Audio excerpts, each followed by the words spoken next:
$1.87. That was all. And 60 cents of it in the smallest pieces of money, pennies.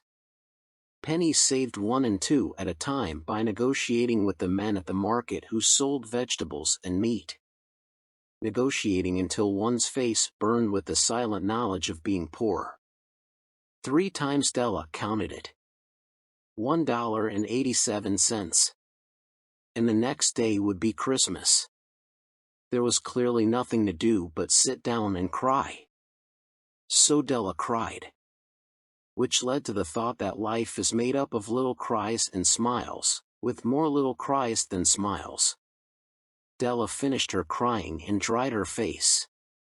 She stood by the window and looked out unhappily at a gray cat walking along a gray fence in a gray backyard. Tomorrow would be Christmas Day, and she had only $1.87 to buy her husband Jim a gift. She had been saving every penny she could for months, with this result. Jim earned $20 a week, which does not go far. Expenses had been greater than she had expected. They always are. Many a happy hour she had spent planning to buy something nice for him. Something fine and rare, something close to being worthy of the honor of belonging to Jim. There was a tall glass mirror between the windows of the room. Suddenly Della turned from the window and stood before the glass mirror and looked at herself. Her eyes were shining, but her face had lost its color within 20 seconds. Quickly she pulled down her hair and let it fall to its full length. Now, Mr. and Mrs. James Dillingham Young had 2 possessions which they valued. One was Jim's gold timepiece, the watch that had been his father's and his grandfather's. The other was Della's hair. Had the Queen of Sheba lived in their building, Della would have let her hair hang out the window to dry just to reduce the value of the Queen's jewels. So now Della's beautiful hair fell about her, shining like a brown waterfall. It reached below her knees and made itself almost like a covering for her. And then quickly she put it up again. She stood still while a few tears fell on the floor. She put on her coat and her old brown hat. With a quick motion and brightness still in her eyes, she danced out the door and down the street. Where she stopped the sign read, Madame Sofferny. Hair goods of all kinds. Della ran up the steps to the shop, out of breath. "Will you buy my hair?" asked Della. "I buy hair," said Madame. "Take your hat off and let us have a look at it." Down came the beautiful brown waterfall of hair. $20, said Madame, lifting the hair with an experienced hand.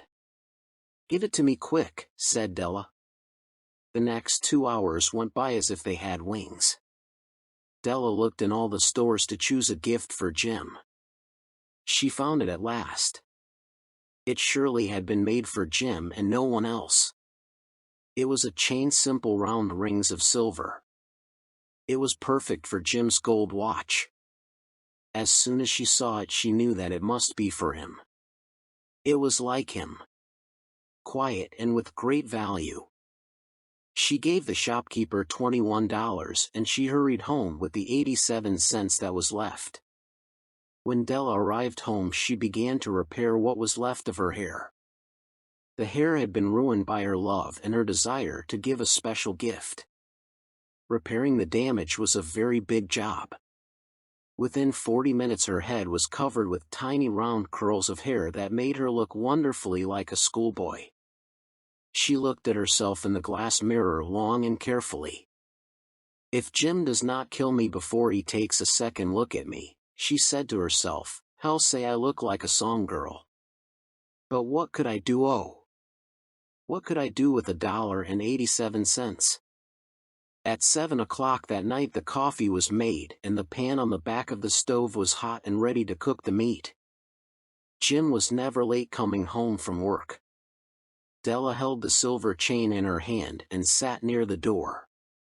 Then she heard his step and she turned white for just a minute. She had a way of saying a little silent prayer about the simplest everyday things, and now she whispered, "Please God, Make him think I am still pretty. The door opened and Jim stepped in. He looked thin and very serious. Poor man, he was only 22 and he had to care for a wife. He needed a new coat and gloves to keep his hands warm. Jim stopped inside the door, as immovable as a dog smelling a bird. His eyes were fixed upon Della. There was an expression in them that she could not read, and it frightened her. It was not anger, nor surprise, nor fear, nor any of the feelings that she had been prepared for. He simply looked at her with a strange expression on his face. Della went to him. "Jim, my love," she cried, "do not look at me that way. I had my hair cut and sold because I could not have lived through Christmas without giving you a gift. My hair will grow out again. I just had to do it. My hair grows very fast. Say Merry Christmas, Jim, and let us be happy. You do not know what a beautiful, nice gift I have for you." "You have cut off your hair?" asked Jim, slowly, as if he had not accepted the information even after his mind worked very hard. "Cut it off and sold it," said Della. "Do you not like me just as well? I am the same person without my hair, right?" Jim looked about the room as if he were looking for something. "You say your hair is gone?" he asked.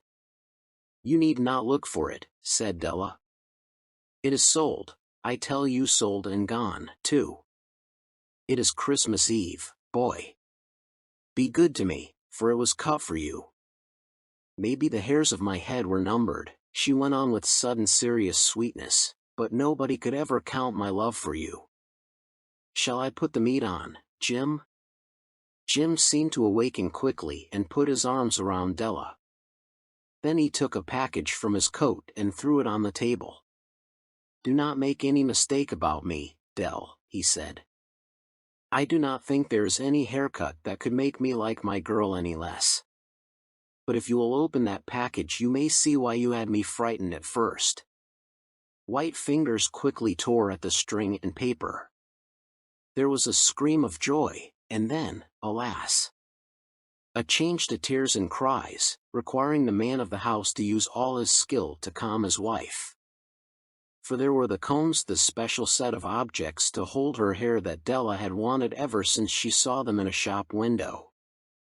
Beautiful combs, made of shells, with jewels at the edge, just the color to wear in the beautiful hair that was no longer hers.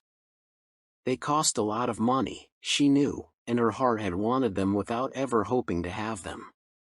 And now, the beautiful combs were hers, but the hair that should have touched them was gone. But she held the combs to herself, and soon she was able to look up with a smile and say, "My hair grows so fast, Jim." Then Della jumped up like a little burned cat and cried, "Oh, oh!" Jim had not yet seen his beautiful gift. She happily held it out to him in her open hands. The silver chain seemed so bright. "Isn't it wonderful, Jim? I looked all over town to find it. You will have to look at the time 100 times a day now. Give me your watch. I want to see how it looks on it." Instead of obeying, Jim fell on the couch and put his hands under the back of his head and smiled.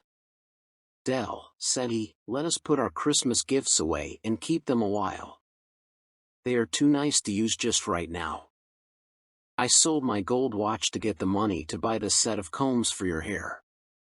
And now, why not put the meat on?" The Magi were wise men, wonderfully wise men who brought gifts to the baby Jesus. They invented the art of giving Christmas gifts. Being wise, their gifts were wise ones. And here I have told you the story of two young people who most unwisely gave for each other the greatest treasures of their house. But in a last word to the wise of these days, let it be said that of all who give gifts, these two were the wisest. Everywhere they are wisest. They are the Magi.